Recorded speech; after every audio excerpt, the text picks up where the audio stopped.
What the hell is up, homies? Pernigo here, bringing you some more daily Cosmonarchy. I might make a Cosmonarchy daily YouTube channel and just upload my videos there. But anyway, until then, Aoud versus Steven. Let's see what happens. This is Paradise, a map by BiddyBee, a port of Dante's Peak, or is it Dante's Peaks? I never remember. Mr. Aoud64, reigning champion of Acropolis #2, our Terran player in the top left. He is our Celadon Terran? Asparagus Terran. I guess Celadon when it's asparagus, and I guess asparagus when it's Celadon. You know how it goes. And in the bottom left, we've got Steven as our... I guess this is just white. It's probably not white. It's probably like tea green or something. Tea green Protoss. Oh, it's platinum. All right, well, don't run me over, crank it down. We got Aoud coming in hot with a Fulcrum opener. You can see he already has the Vespene for it, and he is sitting back and enjoying himself. We have the Gateway coming in for Steven, and Steven has... I don't know if he's fully formally switched to Zerg. I think he wants to wait until he plays some Z Mirror to see how that is. But he is leaning towards Zerg now. But back in the day, back when this game was played, he's a mean Protoss player, you know, up and coming. We've seen his gameplay already plenty of times. So let's see how he fares versus Aoud, who has already got a lot of experience in this matchup under his belt. This is the matchup that crowned him champion of Acropolis #2, where he beat Nebleim 4-1. So let's see if Steven can do any better. Steven, Nebleim's countryman, both of them from Australia. Aoud, hailing from Venezuela, but playing from, was it Chile or was it some other country? I can't remember, but he doesn't live there anymore. And so he is hanging out over here with his two Fulcrums, sustaining some harassment from the scribe of Mr. Steven. Mr. Steven. You'll notice that this is a clan ass versus clan no GG duel. The top-rated player from USCM, United States Cosmonarchs, is the Shambler, seconded by, you know, Smarty and Three Crow, and so those two homies are definitely ones who exist. I would recommend that you guys join up some of those clans if you're interested, if you're being an active member anyway. Could definitely be a good move. Even if you're not necessarily as good as these two homies that we have on our screen here. We've got a lot of, I would say, more casual newcomers joining. Ever since we had a bevy of videos made by Alex Gaming over on YouTube. Check out his channel. He's a cool guy.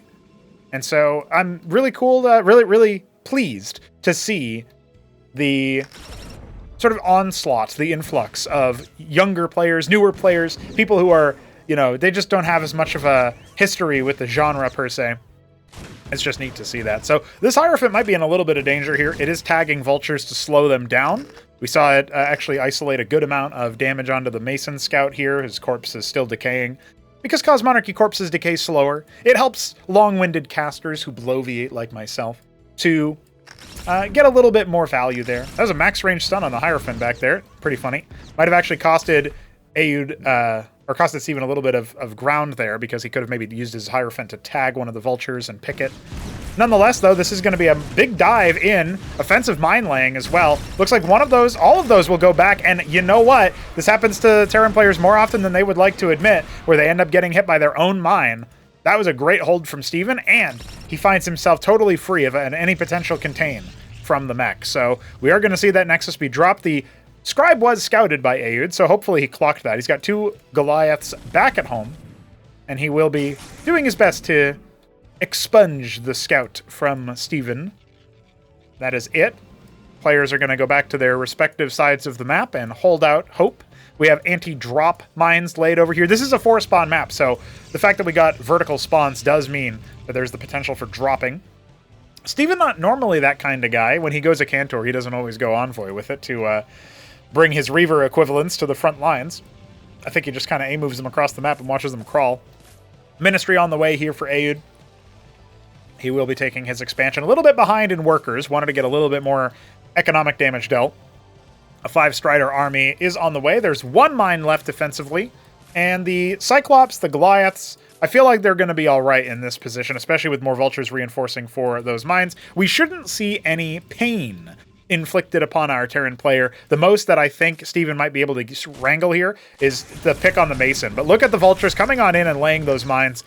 More or less going to tell Steven to, you know, kick rocks, but he does end up giving a parting shot to kill a vulture, as a Starpad does end up going down for Aoud. Could be Ant-Seals, or it could be Trojans to drop, the dropship equivalent for Terran. See how that one ends up going. while we wait for more developments in this game, I'll take a page out of Artosis Cast's book and say, hey guys, we have a coffee page. It's not like a Patreon, but it's kind of like that. And you can donate one time or monthly. It helps project development. The more we get like that, the more epic features we're going to bring you, and the faster we're going to do it.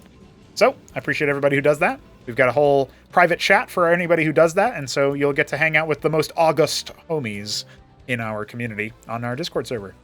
And, you know, you'll do a good thing. So that's always cool, too. Palladium on the way. Scrapyard already complete. We are going to see some more advanced Terran mech units. Swing on in. And the Trojan is the choice du jour for Aeud 64. That almost rhymes. And an embassy is going to be the response here with a Kabbalist already on the way. I've talked a big game about Steven's Kabbalist usage. PvT, it has been pretty significant. Doesn't work the way that it does in StarCraft 1. The Kabbalist is the Dark Templar equivalent, but rather than just, you know, remain cloaked forever, they do decloak on their initial attack, but they also get extra damage on that initial attack. So, you know, sustained combat is not really their specialty, but they will be more than enough to get some good damage dealt here. Looks like Aeud will have an opportunity to counterpush. He's going to see the rogue galleries building, he's going to see the gateways building, and the embassy is on the way. Instantaneous put down of a warden or something, but that is immediately staunched. And now we've got 4 Cyclops loose, 1 scribe, 2 scribes have already gone down. The splash damage is good. But hey, I want to say Steven is actually pulling these workers away in a pretty nice manner. His Kabbalists are here to shut down this push very, very handily with their Blink Strike. And there you go. So he ends up losing 4 scribes, I think. 3 scribes? Yeah, 4. There's one hiding back there, the corpse of which anyway. So it was a pretty good move. Aeud does end up taking the worker lead nominally. Trojan ends up getting out scot-free as well, which is a nice boon. And he scouts the tech. Very, very good, over-determined move, actually, in favor of Aeud. And Steven is even going to go ahead and drop a warden or 2 in his natural. Nothing in his main. His zealots are going to kind of sit that one out for now. Lodestone on the way for detection. Antseal already here to provide it as well. The Antseal is a specialist unit in Cosmonarchy that takes damage incoming, targeting any unit in the bubble, and it will deal damage to the Antseal's shield instead. Once the shield falls, it behaves like normal. You know, units in that radius will no longer be shielded, but energy regenerates very fast in Cosmonarchy in a similar rate to how flash shielding regenerates for our Protoss players. Although it doesn't fall off, it doesn't wean off over time the way that flash shielding does. It's just a steady regeneration rate. So you can put Antseals out of commission in small groups, but as that count rises, we could see even more value made. Plus, it's mobile detection. The Lodestone's offering standardized detection here. The closest thing we have to the ComSat. You see the little satellite dish there as well. Very nice. As of right now, the Kabbalists are going to be waiting. A potential option to airlift is there if Embassy ends up getting queued up with an envoy by Steven. Instead, he wants to take a 3rd base at 6 o'clock, already well underway, about 80% complete. And there's the envoy. It's actually going to be a Legionnaire drop. The single zealot is found at the choke, as it looks like Aeud will finally start to look for some map control. The Kabbalists attempting to slink away. Did Aeud catch that? Looks like yes, he did. And so that will be pretty big loss, actually. Those are not inexpensive units. But the Legionnaire drop is moving in to the main as we speak. It will be moving on over, and 3 Kabbalists end up surviving, so not the worst thing that could have happened. He pulls away. 5 Legionnaires are not going to kill Masons super efficiently, but they do cause some disruption. And look at that, instantaneously executing. Looks like 4 Masons will be killed. He actually goes after a Vulture instead. I guess that's not like the worst thing in the world, but back in the front gates, Steven is descending. This is potential trouble. The Kabbalists already disrupted some kind of construction, forcing a cancel. We've got the Matadors already deployed for their extra armor, and their missiles are coming out of the Madrigals post-haste, but I don't know if it's quite enough. The Antseal is going to protect versus those Zealots. The Charlatans were there to multiply the damage as well. Any target hit by a Charlatan gets the hallucination debuff, which doesn't necessarily sound like a lot, but the hallucination debuff basically makes you take 1.5 damage, like 1.5x instead of 1. So, pretty powerful in aggregate. Dracoden's awaiting a potential redrop from Aeud as the 3rd base is set up. And I would say with that counterpunch in the main base and the slowing of the 3rd, we definitely have Aeud behind the 8-ball when it comes to economics. This is the old Matador, by the way. On the more recent patch of the game, the Matador uses its flamethrower for everything and can no longer attack air units. A bit more of a steadfast flame tank. I'll probably remodel it a little bit or tweak it so that it has like Huracan coloration on it, you know, like that nice red sheen to it. Gives it a little bit more of the fire aesthetic. Caution lines in yellow and stuff like that. It'll be a pretty neat little addition there, I think. It'll be a nice little change up. There'll be 5 more legionnaires in that envoy who got away with about a third of its health, but has that shielding as well, ready to go. Single watchdog for the anti-drop in the natural. We don't really... Oh, we do have one over here for the anti-drop in the main as well. So good instincts from Aoud. I remember one time Aoud was fighting against Hapsea, and there was an attempted drop like this, but there was already a watchdog to answer it, and you can see only 3 of the legionnaires get out. Hapsea was like, how the hell did you know I was doing that? And after some, consternation from both players, Aoud said, well, obviously I just hack.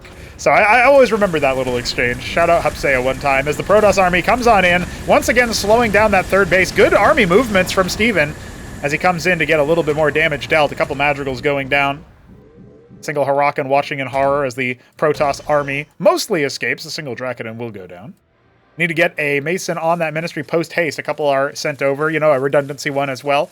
Continuing the Watchdogs to prevent any more bombing, but I don't really think that's going to be in the cards. It's just Artisans right now as Steven starts to pre-saturate a 4th base. His economy booming right now, almost 25 workers ahead of his opponent.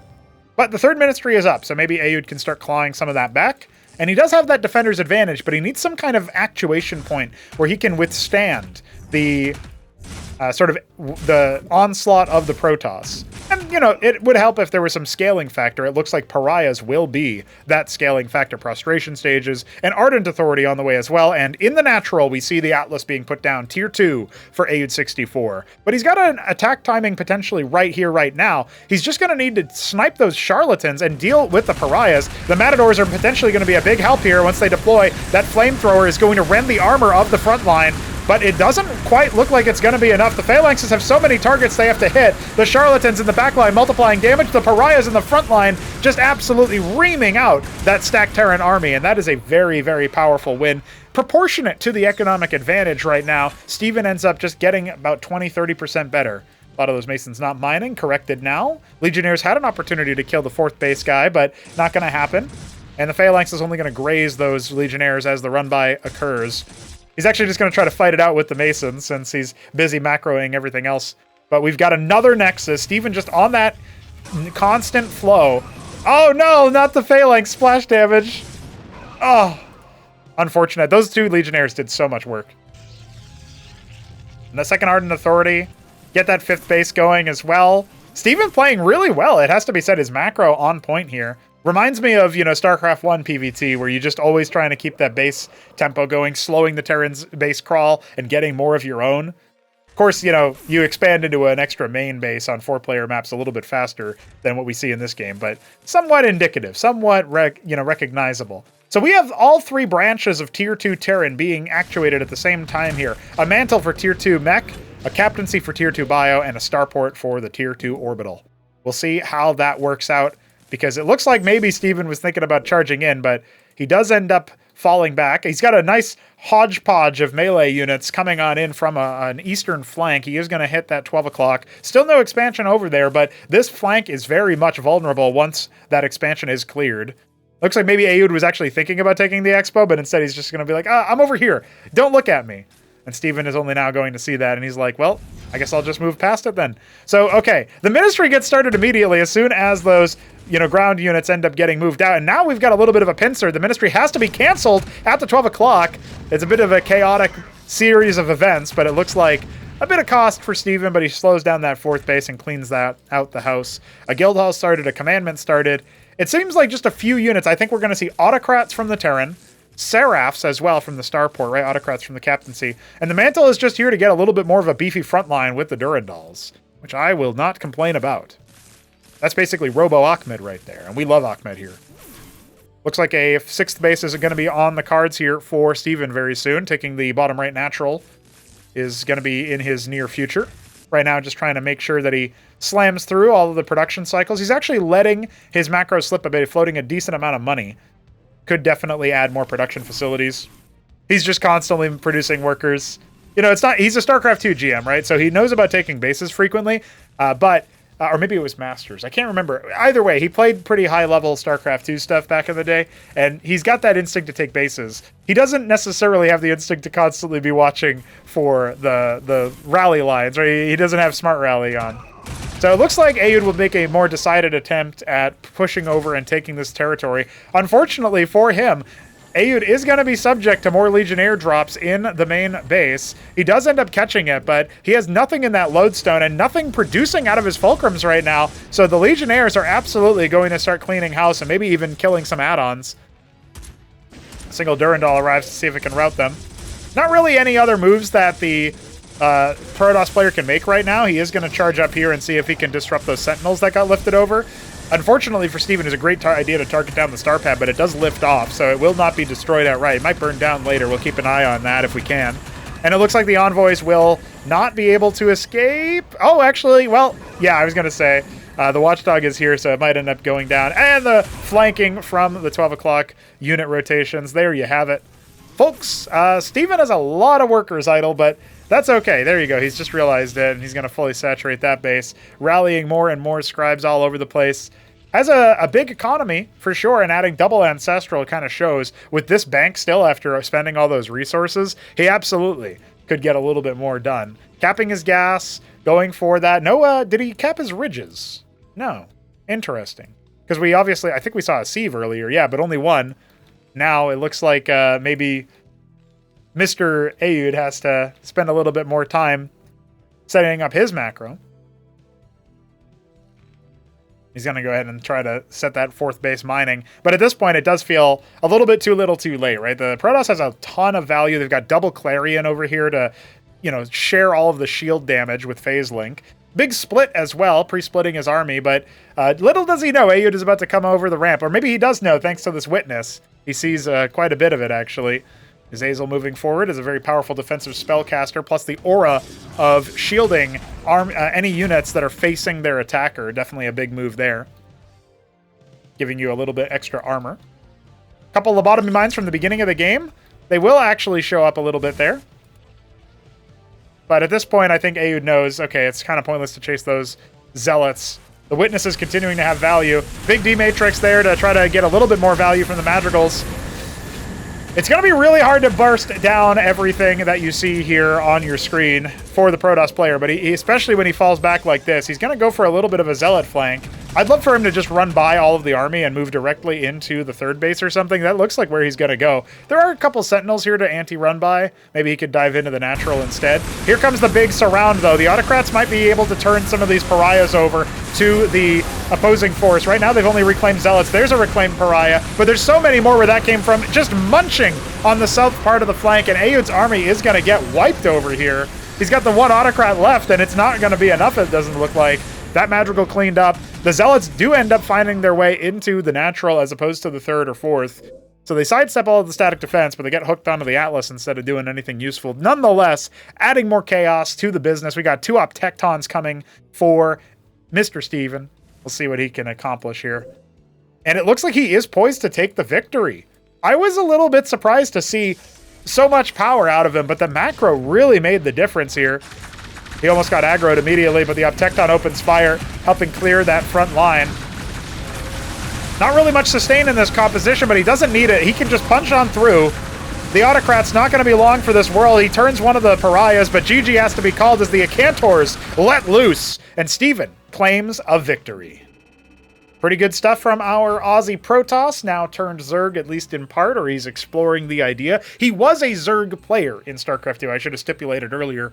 It's not like he played Protoss. But, you know, Shopkeeper Dog has played a lot of Protoss in StarCraft 1, and now he's a Terran guy. So, you know, there's loads of people who just change up their race all the time for any good reason. They just like it. And once we get more races added to the game, it's only going to be more so. Like, oh, yeah, you know, I want in 10 years people to be like, dude, I played Ascosia in Cosmonarchy, and that was my introduction to competitive RTS.